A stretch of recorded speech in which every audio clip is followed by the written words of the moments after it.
left. You're saying it more to convince yourself at this point. You definitely saw the witch veer left at that last fork in the winding mountain road. The rest of your party went right, leaving you and two others to venture left. Fools seeing shapes in the rain. She went left. The tracks you were following washed out a short bit ago, but there was no other passable areas, so you forge on ahead. The rain is down to a drizzle now, and the sun is coming through the clouds one last time before dusk. One of your compatriots with you notices the moss-cloaked entrance of a cave. It is almost perfectly camouflaged against the rest of the terrain, making it a perfect place to hide. Looking to your comrades, you gesture towards the entrance and head inside. You've been hunting this coven far too long to let any stone go unturned. The final beams of sun peering in through the westward-facing mouth of the cave allow a reasonable amount of illumination. Shadows cast by your remaining party slowly fade as the darkness begins to envelop you. Your footsteps echo around you, cut only by the slight trickle of flowing water. Out of habit, you begin to ask the cleric in your party to cast a light spell, before becoming very aware that they went right with the others. You are sure you saw her go left. As the others light their torches, you hear a slight shuffling up ahead. This is it. She has to be here. A feeling of validation sets in, quickening your pace, and you know this will all be over soon. You will end it here. Moving forward, listening for sounds to direct you, a nervous excitement continues to grow within you. The torches do little except to illuminate the anxious looks of your fellow witch hunters, and a little bit of the wet dirt floor. Though you feel the thrill of the hunt, you wonder if your own face carries the same look of anxiety. Rainwater trickling through the rocks above douses the lights little by little as you continue into the darkness. You have to hurry. The sound of heavy footsteps scraping ahead stops you in your tracks. Whatever is moving sounds much bigger than your longtime quarry. Fumbling for the hilt of your sword, a wry chuckle creeps through the darkness, piercing your resolve. You can barely see the outline of the face it came from before it's gone. A loud swoosh of wings forces you into a defensive stance as you realize whatever is in front of you is now airborne. As it passes overhead, the wind from its wings extinguishes one of the torches. It lands with a heavy thud behind you, blocking the way you came in. You can't be sure what happens first, the sound of something cracking in the air like a whip, or one of your comrades being impaled by a large spike. They fall to the ground with a bloody gurgle, and you know you're in big trouble. Down to 2. A deep voice whispers playfully. You make out a smile in the dying light of the last torch. How many teeth does this thing have? It lunges at your partner, biting repeatedly around his face and neck, dropping the torch to the ground as he falls, helpless against this creature. You hear bones break as you see the last of your fragmented party go limp. It turns towards you. You've certainly strayed far from home, the beast taunts. You look over to see the last fallen torch, dripping water slowly extinguishing its light. It won't last long. Don't worry. You won't die in the dark, the Manticore hisses, smiling wide as it slowly advances. You should have gone right. You unsheath your sword, brace yourself against a wall so it can't flank you again, and roll for initiative.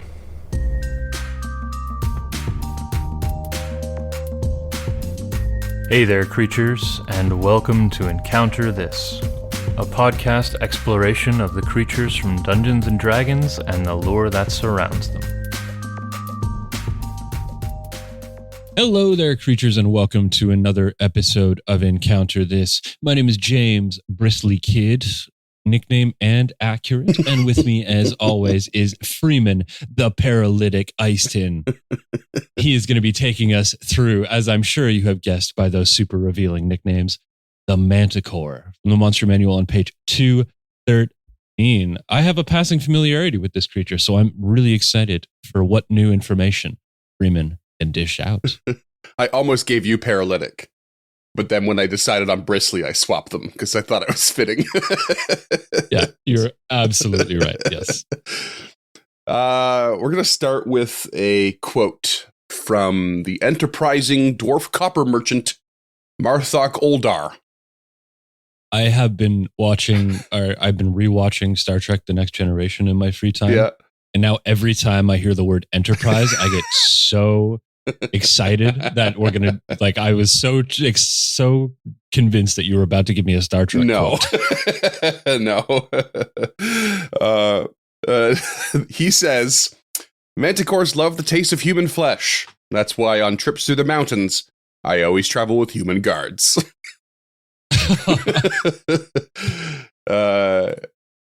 He knows what's up. That is fantastic. Yeah. That's the kind of stuff you would get from Volo, so I'm here for that. Yeah. So monsters in every sense of the word is another little quote from the Monster Manual. Manticores are vaguely humanoid in the face and head, but they have a body of a lion and leathery wings of a dragon. Or like a dragon, I should say. Not quite the size of a dragon. And they have a bristly mane that runs down its neck and back. And its tail is tipped with a cluster of spikes that are deadly at range. So we have quite the amalgamation of a creature here. Something we've seen before. Something very chimeric. Yeah. They are very fierce predators that hunt far and very wide. And will coordinate to bring down larger and more dangerous prey as well. So they're not necessarily lone wolves.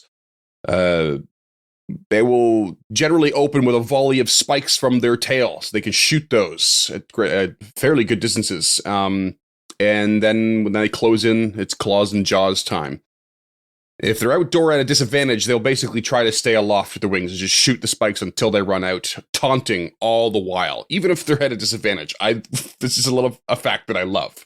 It doesn't matter if they might be losing. They are taunting you. Oh, excellent. And they speak and converse. They are smart enough to sort of talk to you, but are not terribly smart and thoroughly evil. They promise swift death if begged for it, and up to and including even if they are outnumbered. So they will, however, spare life if they see it as advantageous. So this is an opening if you find yourself at a disadvantage. And basically offers of tribute or sacrifice that equal the value of a meal in the Manticore's eyes can trigger its willingness to listen and barter.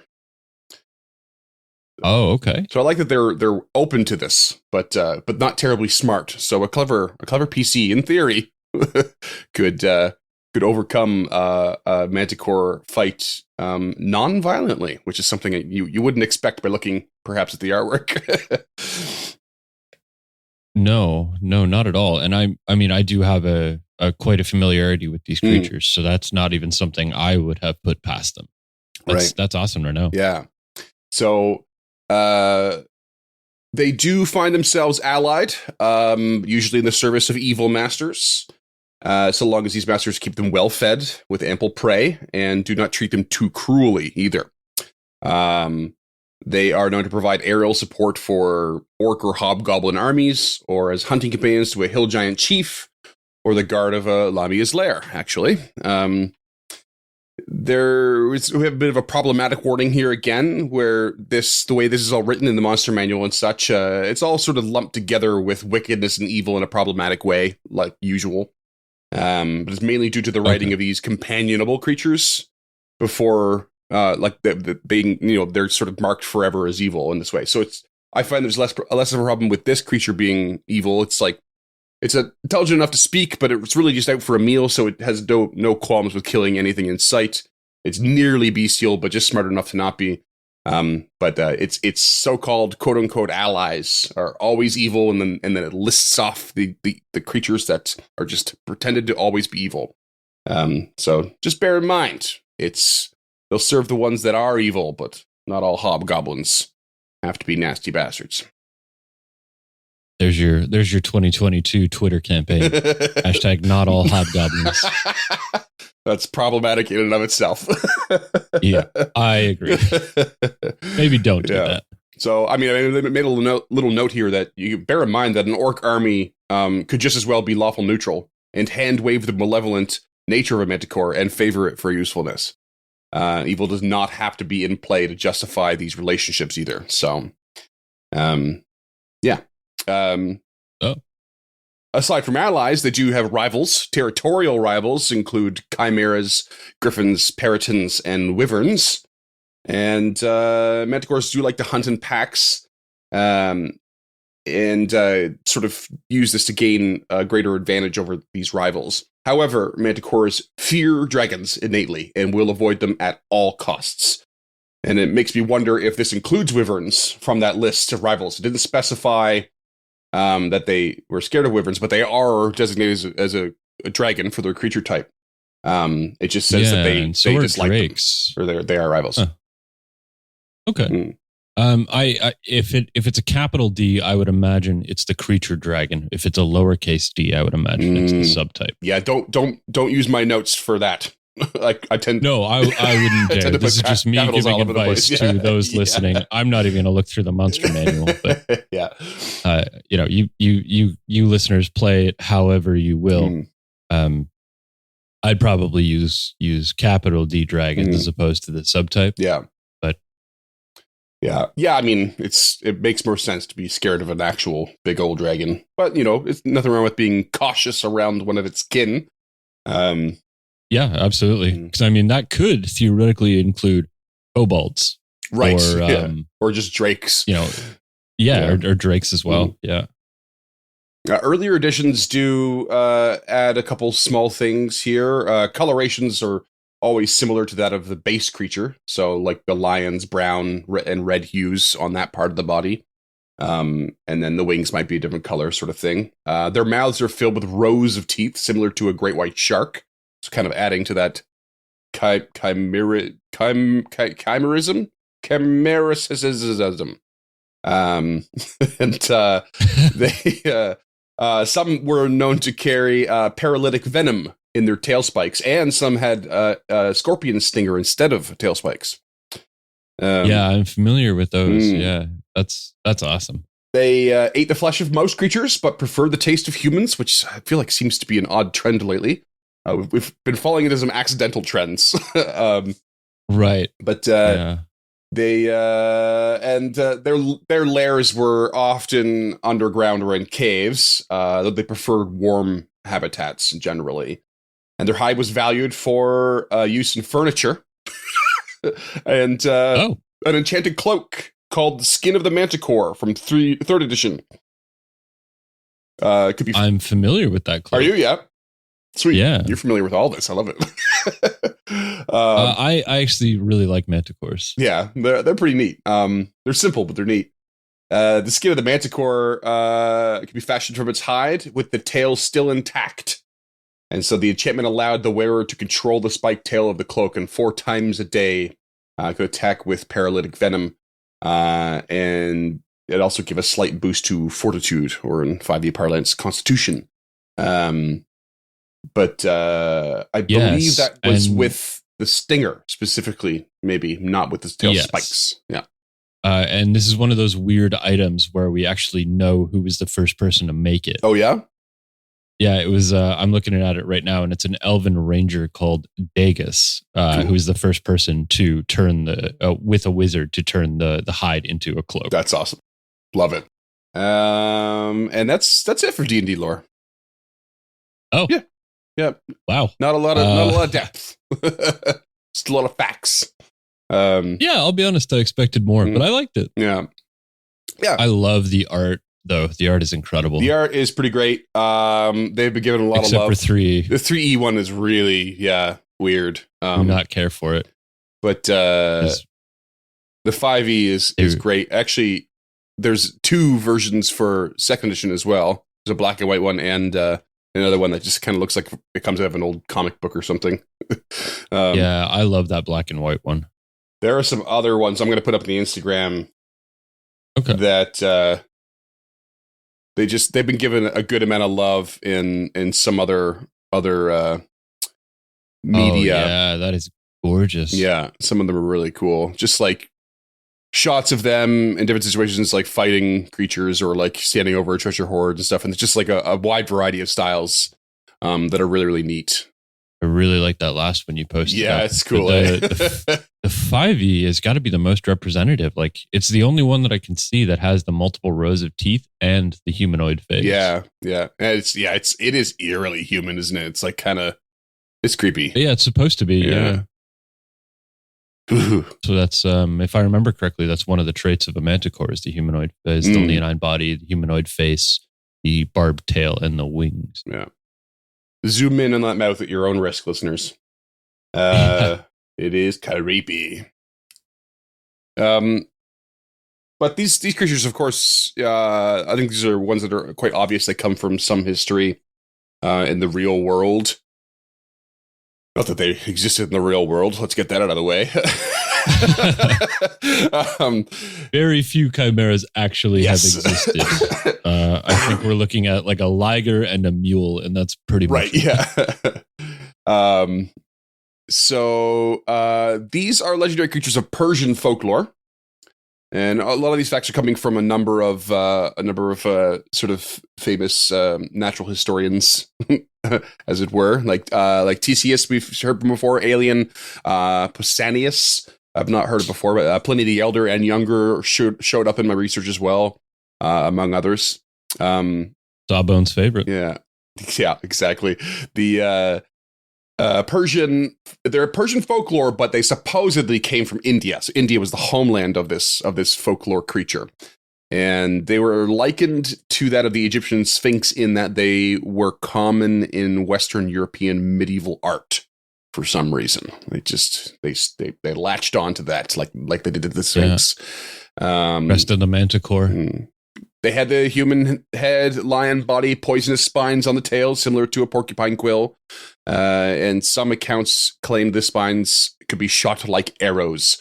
And variants with scorpion tails existed, or that of a tiger's body, which I think we kind of get a little bit of. Actually, it's a little bit more like a leopard in the 3E art. But yeah. Yeah. The spines supposedly killed instantly, and only an elephant could survive a hit with one. And they devoured their prey whole, and had 3 rows of teeth, leaving behind no trace of their kill. And which always begs the question, how do we know it was there and killed? They devour, their voice sounded extremely similar to a trumpet, according to one source. And the name itself comes from Middle Persian and means man-eater. Though the mistaken etymology led to assumptions that the name meant man-tiger during the European Middle Ages. And though the man-tiger is thought to be an entirely separate creature with monkey-like feet and sometimes with tusks or horn-like features. Where's that art? Yeah, seriously. I couldn't even find it was vague enough that I couldn't even find a wiki article on the man-tiger. It was just like mentioned in here, and that was it. Cool.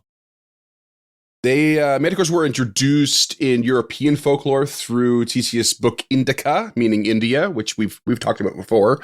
And Theseus was a Greek physician, for anyone needing a reminder, in the court of King Artaxerxes II. And most other facts surrounding this creature involve heraldry and artwork, but are all mixed in with the man-tiger mistakes, as it were. And it's honestly mostly altogether really dull and boring, so I didn't write any of it down. all the heraldry shit. Yeah, I'll probably throw a couple pictures on the Instagram that are good from the wiki page. But yeah, it was just like this date in this house, and there was a man tiger on moving on. It's like, okay, cool. Okay. Bored. But that's pretty much it. I got a couple of honorable pop culture mentions. Apparently, in the animated children's show My Little Pony, there were 2 Manticores with scorpion tails. Okay. The band Emerson, Lake and Palmer did a concept album called Tarkus, in which the story's main antagonist was a Manticore. Also, the American comedy music duo Ninja Sex Party used the Manticore as an antagonist in their music as well. The sentences are just words to me. Yeah. And the original Dark Souls video game, in its DLC, there was a boss similar to the Manticore, although this was claimed on the wiki page. But I wrote here that it had horns and a lion face, so it wasn't a Manticore. It was probably a man-tiger, and thus is not a very honorable mention at all. But there it is.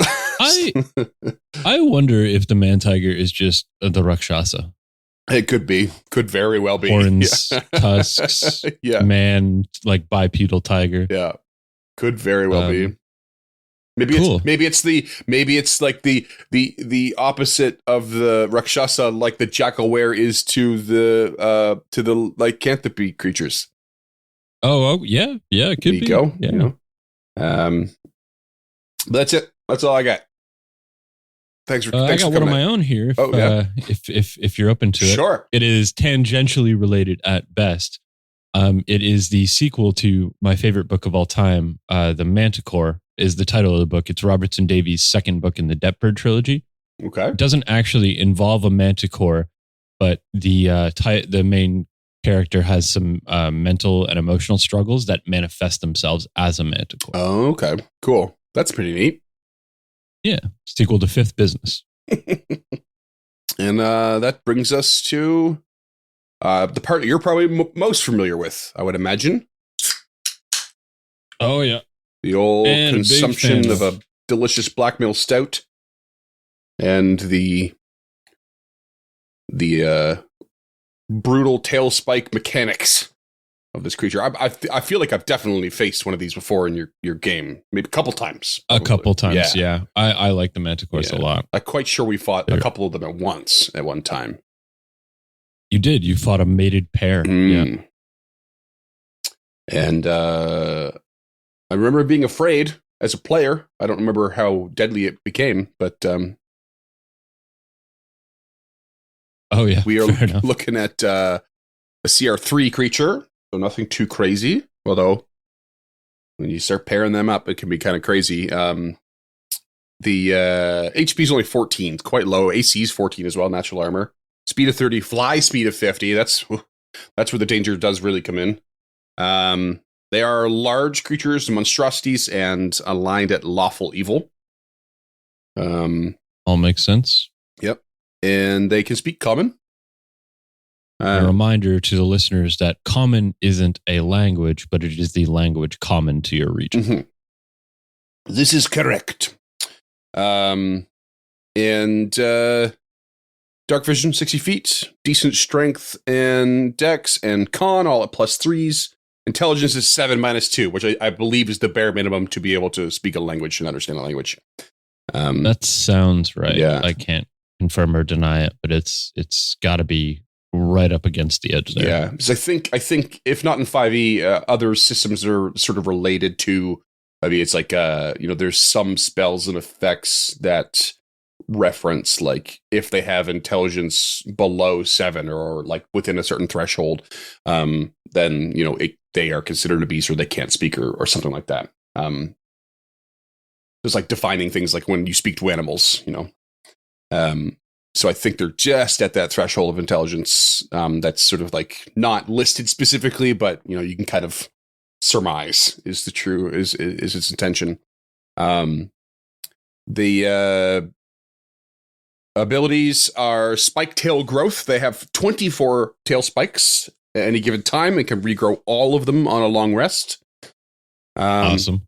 It's pretty crazy for an overnight growth. And they get multi-attack. You can attack 3 times, 1 bite and 2 claws, or 3 tail spikes.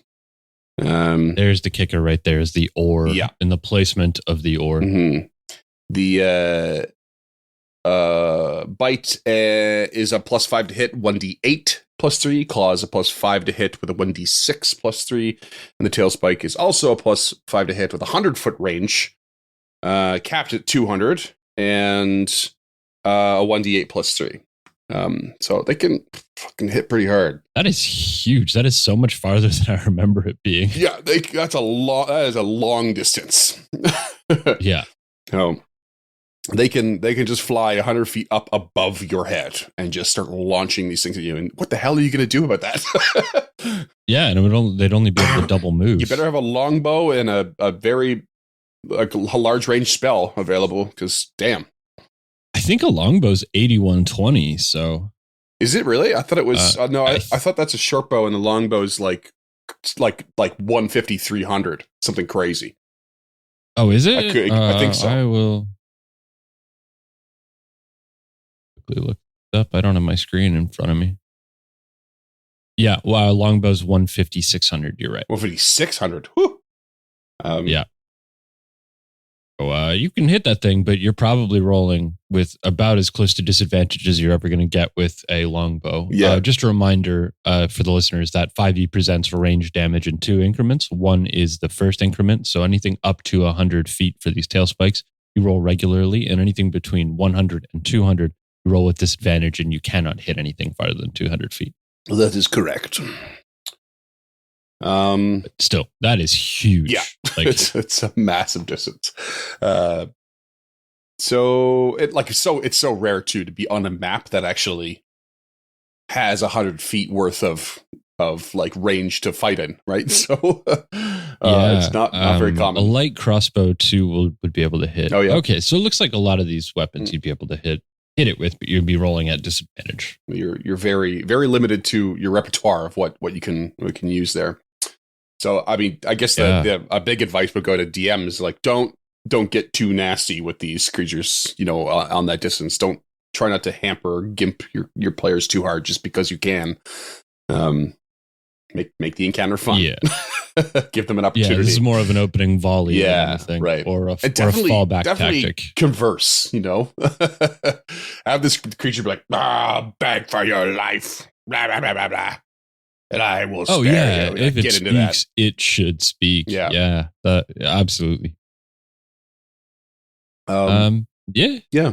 I mean, it all looks. That's it. It's pretty familiar. Yeah, it's very simple, very straightforward.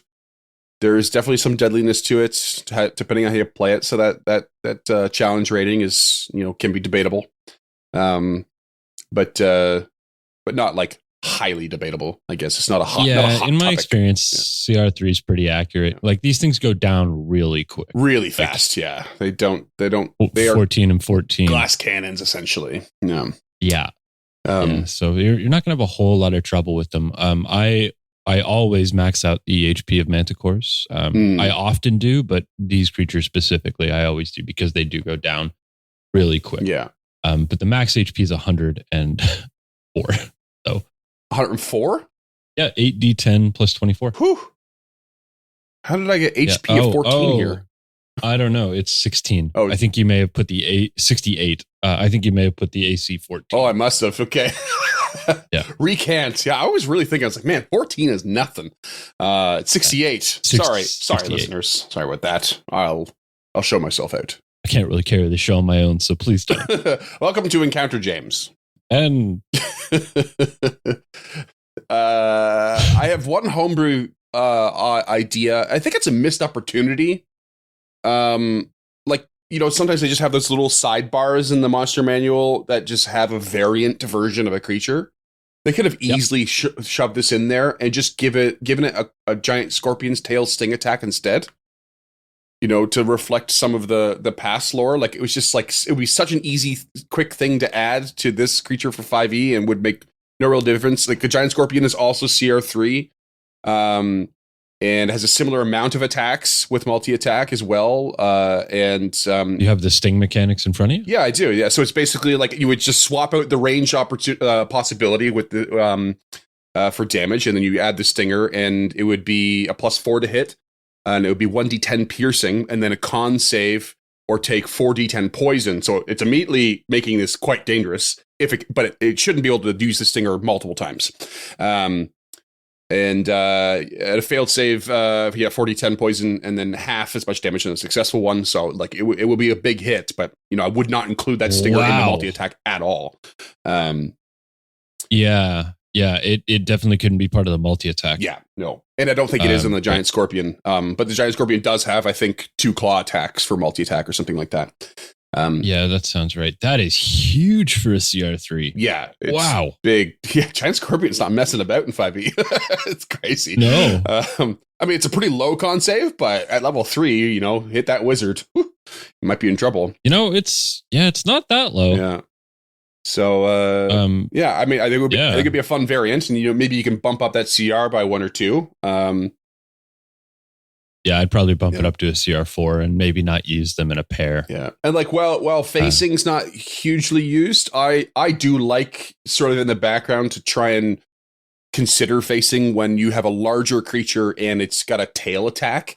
So I won't get too nitty gritty with like the token, if you're, playing on a virtual platform, but, I do kind of consider, okay, what creature did it attack last? Was that with its claws? Okay, it's probably facing more that way, which means the tail will maybe attack, to someone behind them or beside them rather than in front of them, and kind of take that into consideration to sort of space out your attacks in what feels like a fair way, across the party. I hear you, but that's a weird one because if it's got a lion's tail super dexterous and can move in really any direction it wants. The scorpion's tail only moves in one direction, and it's designed to sting in front of it. So it kind of depends on where you're homebrewing. I mean, you're not wrong. You're not wrong. If it's a full scorpion's tail, I think you're probably only attacking the creature in front of you. But if it's a lion's tail with a scorpion barb on the end, well, yeah, you had full range of motion there. Danger zone. Yeah, a danger zone. So yeah, I mean, it doesn't. It specifically says it does not have reach, so that is worth considering as well. It feels like it would, being a tail on a large creature, but it is still just a 5-foot reach. Because of the scorpion's tail only goes down in front of it. Right. It doesn't because it's not as dexterous as it has. It has the length tail. To be a reach attack. It just doesn't have the mobility. Exactly. Yeah. Exactly. So if you were to put it on the end of a lion's tail, it might be 10 feet from the back or the sides or what have you, but 5 feet in front. Yeah, totally. Cool. But yeah, that's it. I just feel like that was a sort of a missed opportunity from Wizards to just add that in. It would have been really simple and quick. And it would have, sort of been a small callback to the previous editions. And it wouldn't have really taken up any more page space, I don't think so. Fair enough. Yeah. But that's the Manticore. That's the deadly, weird Manticore who's creepy and has weird teeth. True. Very, very true. I also wouldn't hesitate to allow this as an animal companion for higher level rangers. If at any point they have access to CR3 creatures, specifically evil or chaotic aligned rangers, I think this would be a cool animal companion to roleplay with. Yeah. And I've done that before for NPCs. That mated pair of Manticores you fought were being currently trained by a ranger at that time. Cool. I like that because I mean that's another like sort of point on how some of the features and mechanics will kind of reference the intelligence. So there might be a cap on like how high the intelligence can be, like mechanically for a ranger's companion, but also whatever, have fun with it. And it said like sometimes they pair up with a hill giant, as a hunting companion. So why not? Yeah, and that's exactly where I got that from. Is they have this basic bestial need for food, and if they have that need and they're able to communicate, you should be able to, train this about as well as you would be able to a wolf or any other creature, because it does have a high enough wisdom and the intelligence low enough. It's not technically a beast like the Beastmaster would let you use, but if the ranger's calling the shots, what does the intelligence level of the creature really matter in the end, especially when it's something that has such bestial tendencies? Yeah, if you follow like my personal loose definition of a monstrosity, it's really is just that it's a beast, but it's sort of been manipulated by magic, in a way, or it's like it was never originally naturally occurring, but now lives as if it were.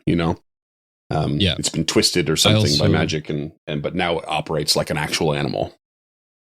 Yeah. I also really fell in love with the heraldry of the Manticore. So at one point, I was writing a short story called "The Order of the Manticore" about an order of knights who seeked out. Is that the right grammatic?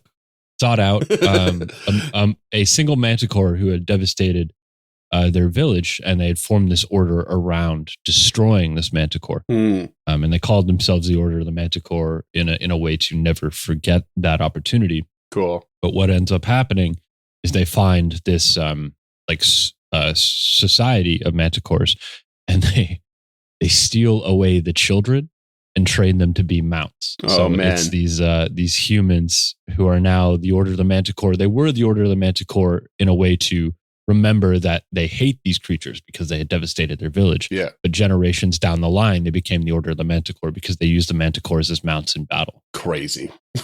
I love it.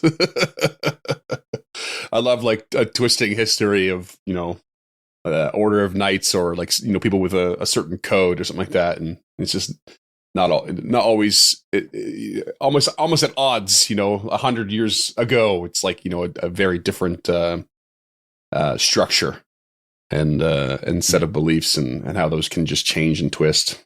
I love that. Yeah.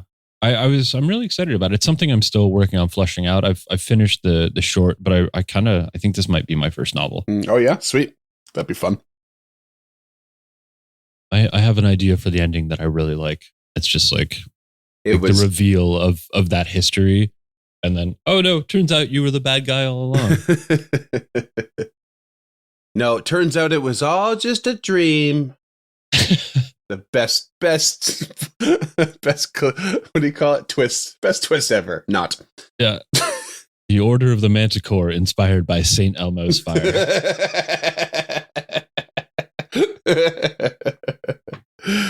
Oh. That's fun. Yep. That's all I got. I've used them a bunch. I quite like them. Mm-hmm. I think they're relatively balanced for a CR3. I like using them in pairs because they are smart enough to be used in pairs. And they are predators, so there's no reason why they wouldn't team up when there's an opportunity or a necessity to gain more food. It's really good creatures to add to your random encounter table when adventuring in the wilderness. They're on literally every one of my random encounter tables. Manticores and Periatons are on all of my random encounter tables because they're just when it's geographically appropriate, because they're just so much fun to run. You can have such a good time with it because the Manticores are intelligent enough that it offers the players an ability to retreat, and it offers you an ability to retreat as a Manticore. But the Periatons are just vicious when played properly. They are just party shredders. Yeah. So brutal.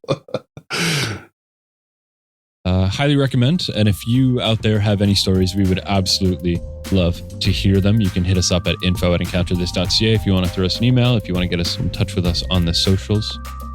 If you want to get in touch with us on the socials, you can hit us up at Twitter or Facebook @EncounterPod or Instagram @Encounter.pod, where you can find some of this beautiful art. And let us know if you like that 3D art, because I hate it. Yeah, I absolutely hate it. It is a weird one. If you want to check out some of our back episodes, like the Lamia that we mentioned, you can find those at encounterthis.ca with the entire back catalog and some other fun stuff there, along with blog posts where we post all the sources from these episodes, and that can be found directly in the description of this episode. If you like it and you want to request a creature, you can find us on patreon.com at EncounterPod. For $10 a month, you can suggest whatever creature we produce. It won't be next, but it will come up very, very quickly.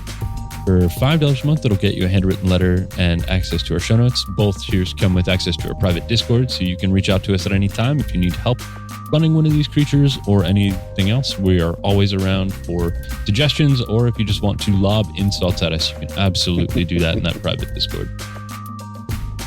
If if you can't afford it or don't think we deserve any of your money, which is a totally valid point, you can help us out by just rating, reviewing on your platform of choice. Apple Podcast is the number one area to do that now, but Spotify has unlocked that ability as well, which all of those rates and reviews help us with visibility, which helps new DMs find us, and hopefully we can help or insult them too.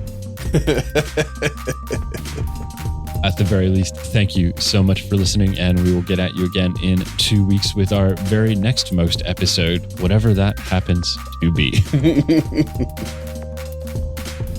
You're welcome for one of these very rare stamp of approval creatures from Encounter This. Yeah. Thank you to you, Freeman. You've been very courteous in this episode. Oh my god! I couldn't think of something, so I just gave up. You should have done the same. That's the best I got. Yeah, I know. I'm sorry, listeners. Please don't take your reviews back.